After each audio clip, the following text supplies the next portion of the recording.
ये दुनिया, भगवान की बनाई हुई दुनिया बहुत खूबसूरत है और खूबसूरत हैं भगवान के बनाए हुए लोग। एक आदमी, मर्द, मजबूत होता है, घर के बाहर जाके परिवार के लिए काम करता है, बीवी और बच्चों को संभालता है। दूसरी तरफ एक औरत, खूबसूरती और जिम्मेदारी की मूरत, एक बच्चे को जन्म दे सकती है, घर को संभालती है। समाज में दोनों की अपनी अपनी जगह है। तो फिर मेरी जगह कहाँ है?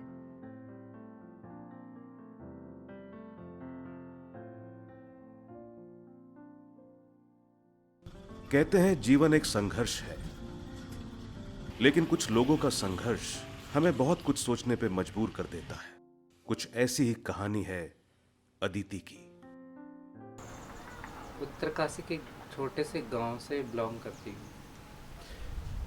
बचपन तो मेरा भी आम बच्चों के जैसे बचपन ही होता है, लेकिन मैं गलत शरीर में पैदा हुई थी।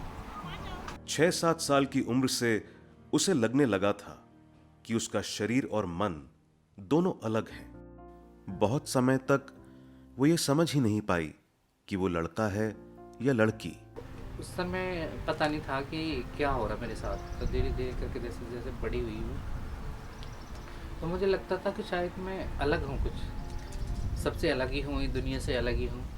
तो जैसे बड़ी हुई, तो जैसे स्कूलिंग टाइम पे भी मुझे बहुत मेरी पुलिंग होती थी, बहुत सारे चिढ़ाते थे क्योंकि मैं फीमेनाइन जैसे थी। गुड्डे गुड़िया के साथ खेलना, मां की चुनरी ओढ़ना और नाचने का शौक रखने वाली अदिति के स्कूल के लड़के उसका मजाक उड़ाया करते थे।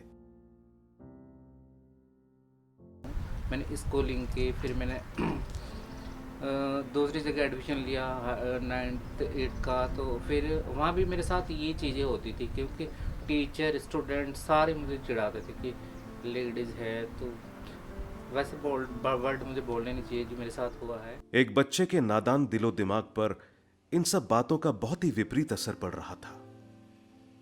उसका मन न पढ़ने में लग रहा था और ना ही किसी और काम में।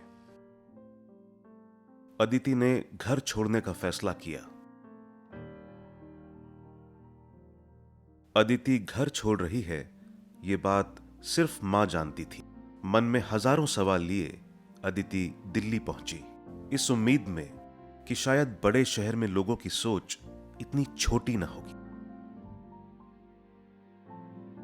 अपनी असल पहचान छुपाकर बड़ी मुश्किल के बाद अदिति को एक कोल्ड ड्रिंक कंपनी में सुपरवाइजर का काम मिला। लेकिन यहां भी समाज ने उसे अलग और अकेला खड़ा कर दिया। अदिति की ईमानदारी लोगों की आंखों में चुभने लगी थी। तो जब मैंने गांव छोड़ा, अपना घर से भागी, मैं दिल्ली गई, तो मैं जॉब करने लग गई वहाँ। तो वहाँ भी ये चीज़ें होती थी। स्टाफ मेरे साथ, स्टाफ क्या, मालिक क्या, हर कोई, मतलब कोई अच्छा बिहेव नहीं करता था। सफर जहां से शुरू हुआ था, हालात ने एक बार फिर वहीं पहुंचा दिया था। एक बार फिर भूखे पेट रहने और फुटपाथ पर रात गुजारने के दिन लौट आए थे। अदिति ने जल्दी ही यह तय कर लिया कि जिंदगी ऐसे तो नहीं बितानी है। एक बार फिर हिम्मत जुटाकर दिल्ली से देहरादून चली आई।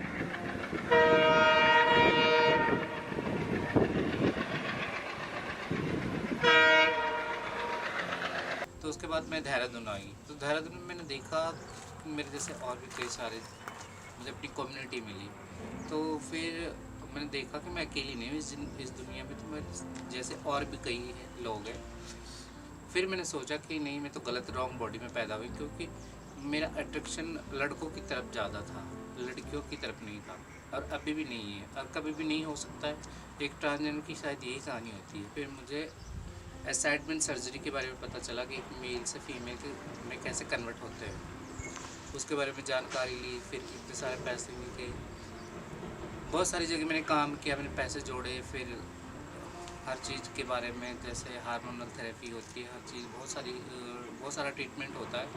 तो हर चीज़ों में पैसा लगता है। बहुत सारे ट्रांसजेंडर ऐसे ही मर जाते हैं हम लोग के पैसा होता नहीं है, घर से एक्सेप्टेंस मिलती नहीं है। उसने तय कर लिया था कि अब उसे अपनी पहचान को नहीं छुपाना है। उसने अपने पहनावे को बदला, रहन सहन का तरीका बदला और दोहरी जिंदगी को कहीं पीछे छोड़ दिया। लेकिन लोग एक किन्नर को काम देने को तैयार नहीं थे। उसे खर्च चलाने के लिए घरों में झाड़ू पोछा और कपड़े धोने तक का काम शुरू किया और साथ ही शुरू की फैशन डिजाइनिंग की पढ़ाई। जल्दी ही उसने अपना छोटा सा बुटीक खोला। शुरू में लोग उसके यहां आने से कतराते थे, लेकिन अपने काम की निपुणता से उसने जल्दी ही महिलाओं का मन जीत लिया। लोग ट्रांसजेंडर्स को अलग नजर से देखते हैं। उन्हें लगता है कि किन्नर के पास बहुत पैसा है, क्योंकि सिर्फ ताली बजाकर वो जितना चाहे उतना पैसा कमा लेते हैं।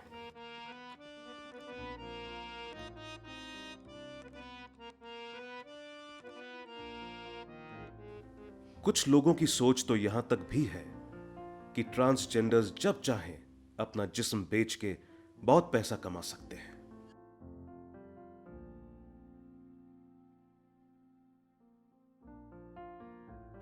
इसी सोच को अदिति बदलना चाहती है।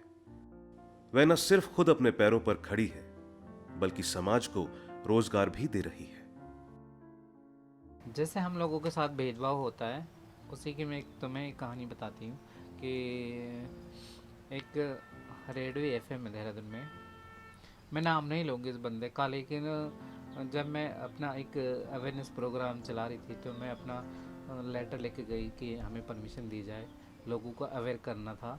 तो बंदे ने मुझे 2 घंटे बिठा के रखा और 2 घंटे बाद अब उसका मैनेजर बाहर आया और मुझे बोलने लगा, मैडम हमारे यहाँ तो सिर्फ मेल और फीमेल का ही होता है, आप लोगों को तो नहीं हो सकता है। तो उस दिन मुझे बहुत बुरा लगा, रोना भी आया कि इतना मेरा टाइम लिया और मेल और फीमेल का ही नाम लिया, तो क्या मैं इंसान नहीं हूँ? अभी मैं आपको एक कहानी बताती हूँ कि मेरे घर में जो मेड काम करती है वो ट्रांसजेंडर कोई मैंने रखा हुआ। तो अभी वो कुछ दिन आ रही थी मेरे घर, तो कार की चौक के पास उसका एक्सीडेंट हो जाता है। एक्सीडेंट वो गिर जाते हैं एक्टिवा से, कोई कुत्ता आ जाता है आगे, तो उसको 8-10 लड़के, मेरे ख्याल से 15-20 लड़के उसे उठाने के लिए आए कि एक्सीडेंट हुआ किसी का। लेकिन जब पास आके देखा कि एक ट्रांसजेंडर है तो सब छोड़ के भाग गए। तो जब उसने मुझे एक चीज़ घर आके बताई तो मैं खूब रोई। मुझे बहुत बुरा लगा कि एक ट्रांसजेंडर है तो वो भी तो एक इंसान ही है। एक इंसानियत के नाते आप ये चीज़ें तो गलत है ना। किसी का अगर कोई मर रहा हो और तुम पानी भी ना पिलाओ तो ये तो, तब मैं सोचती हूँ कि हम और आपके बीच में जो ये दूरी है कब ख़त्म होगी, कब ये चीज़ें सारी, हमें भी एक क्वालिटी का, जैसे आप लोगों को जीने का अधिकार है कि जैसे समाज में मेल और फीमेल को, वैसे हमें भी तो होना, हमें भी हो। कई बार समाज के चलते न जाने कितने लोग जिंदगी की जंग सिर्फ इसलिए हार गए क्योंकि कोई साथ देने वाला नहीं होता, और समाज का अकेले सामना करने की हिम्मत हर किसी में नहीं होती। लेकिन अदिति ने ऐसा किया। मेरी भगवान से एक ही दुआ है कि इस जन्म में तो मुझे 2 बनाया, लेकिन अगले जन्म में मुझे एक ही बनाना।